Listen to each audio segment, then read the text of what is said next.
Thank you very much, everyone, and thank you very much, Honourable Minister, for talking about the passion of Guinea. And we are in Guinea, and I can honestly say, previously I spent 10 years in Guinea from 1998 to 2008. Then I came back to Guinea in 2022, and everything that the Honourable Minister has spoken about under President Mamadi Doumbouya, this country is opening up. The expansion of what's going on is just phenomenal. I've seen such rapid change in the last 3 years, and that's thanks to the President and the ministry that is in Guinea at this present time. Now I'll just go on to talk about our Bankan project. The Bankan project, it's one of the largest undeveloped gold projects in Africa. As usual, forward-looking statements that you can take and read in your own time. I'm not going to sit there and read them all out for you. But predictive discovery. The highlights, rapidly advancing the project. We have a 5.5 million ounce mineral resource and a 3 million ounce ore reserve.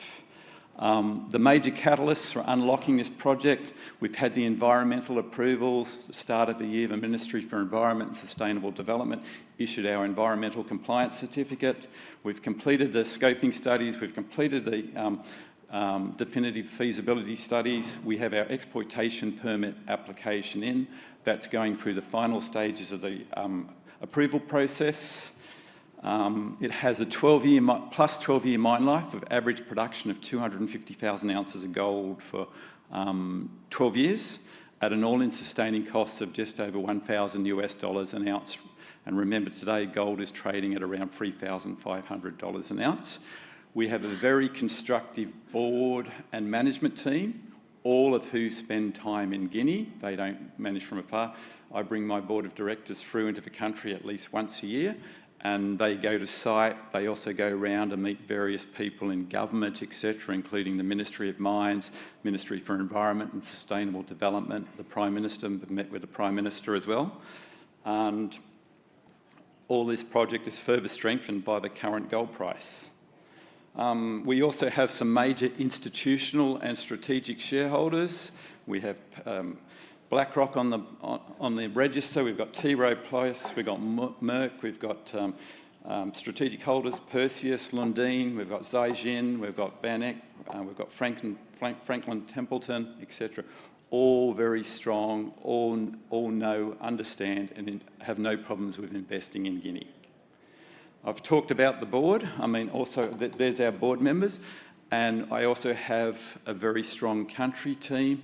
And two of the phenomenal people that work with me is Madam Aisetu Biavagi, she's our country manager in country, and Madam Sandra Bates, who have both been phenomenal for helping me through the process of the environmental approvals, etc., and very, very good for discussing ideas and helping to progress the company forward, and also our relations and continuing development of relations with everyone in the country.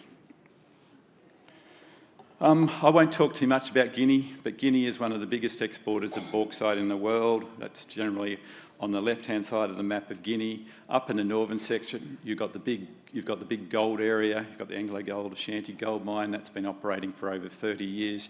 You've got the Nord Gold Leifer operations, both of which I've worked at. And then down to the southern area of Seguri Basin, you've got Robex just to the south of us that are currently under development of the Canero gold mine. We're just on the other side of the river from them as well. Quite a very strong gold endowed area. And then down in this, on the right-hand side, in the southeastern side of the country, you've got the iron ore area. And often people have asked me about Guinea, and I've had to explain to them where it is because they think of all the other Guineas. And when you tell them it has the biggest mine development project in the world underway, the Simandou Iron Ore Project, that's a plus $20 billion investment. Guinea is there, it's open for business. Okay, now a quick summary overview from our DFS. We've talked about, we've got the 5.3 million ounce mineral resource, we've got a 3 million ounce ore reserve, a capital cost of $463 million to build the project, life of mine all-in sustaining costs of just over $1,000 an ounce, and very, very strong NPVs. we did the studies at $2,400 an ounce, and the NPV was $1.6 billion and an IRR of 46%. Putting it using $3,300 an ounce, you've got an NPV of $2.9 billion and an IRR of over 73%. And each additional $100 increase in the gold price adds a further $140 million to the NPV. And there's a very strong production profile in there, over 12 years at 250,000 ounces per annum.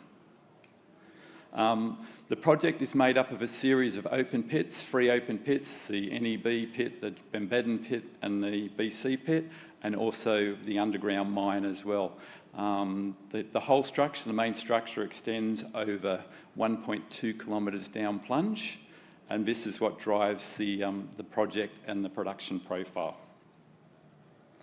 Processing, it's a very simple processing. It's a conventional crush grind CIL plant, a P80 of 75 microns and gold recoveries of over 92%, with up to 50% of that gold recoverable up front by gravity recovery. Again, you can see the production schedule and the cash flows. You can see that top chart, production profiles averaging 250,000 ounces per annum. And you can also see the annualised all-in sustaining cost, which averages out at just over $1,057 an ounce. And you can also then see the cash flows on that lower graph. Once you're into commercial production, the cash flows that come out of that operation. And they are very significant, and obviously as the gold price increases, they also increase significantly as well. We're also part of the process, committed to sustainable development, and importantly, very importantly as well, the local content and local development. We've done extensive environmental reviews, studies. We have, at the closest point to us, we have the core zone of the Upper Niger National Park, then we have the buffer zone, and then we have the peripheral zone. And now, as part of the consultation process going through this whole area, all our resources and reserves sit in the peripheral zone and to the north of the peripheral zone. And part of a commitment when we had the environmental compliance certificate issued as well, we conferred that we would not do any exploration or development in the buffer zone. That area would be, as part of the exploitation permit, area would be handed back to the Government of Guinea so that there would be no development in that zone of the park. We also have a very strong focus on social and community work, etc., to ensure that our local custodians in the area, the local communities, are actively involved in the entire process. And this project as a whole, when it's in operations and over the life of mine, it will deliver to the government revenues in excess of $2 billion using a $2,400 gold price. Now, as that gold price goes up, that increases significantly as well. Construction workforce will be in excess of 1,500 people, and in steady state operations there'll be a workforce of just over 1,100 people, predominantly from the local areas in and around Kouroussa. This is, in summary, this is a project implementation schedule going through the various stages, and importantly, once we have the final part of the exploitation permit issued, we can hit the ground very quickly and be turning dirt for construction within 12 months. And under our current plans, we'd have commissioning at the start of 2028 and moving into commercial production in the first half of 2028. There's also further significant upside potential. This is in and around the NEB part of the operation. Every assay result that you can see on that chart there is not included in the current mineral resources. And you can see some very high grades in there that are sitting right next to the current pit shells, the underground shapes, etc., that are still to be included in updated mineral resources to then flow into mineral reserves as well. So there's significant upside that will continue to add to the plus 12-year mine life. And I'll just quickly jump back. Siguiri Gold Mine is a classic example. That always had around 2 years of ore reserves. That's been in operation now for over 25 years and continues to operate. There's a lot more gold to be found in this area and brought into commercial production. So in summary, investment highlights, we have a 3 million ounce ore reserve, 250,000 ounce average production for 12 years. It is one of Africa's largest and most advanced gold development projects. Very, very outstanding economics, which I've talked about in detail. A payback period of under 2 years, and at current gold prices, a payback period of probably 1 year. The project is significantly de-risked. The ESIA has been improved. The environmental compliance certificate has been awarded. That was the major de-risking. The DFS has been completed. The exploitation permit application has been submitted. We're at the final stages of what we believe of approval of that exploitation permit.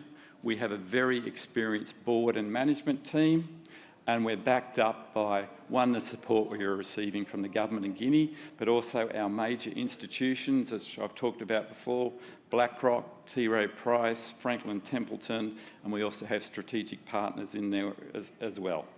And just remember, everyone, the biggest mine development project in the world is currently underway in Guinea, the Simandou Iron Ore Project. And with that, I would like to say thank you very much.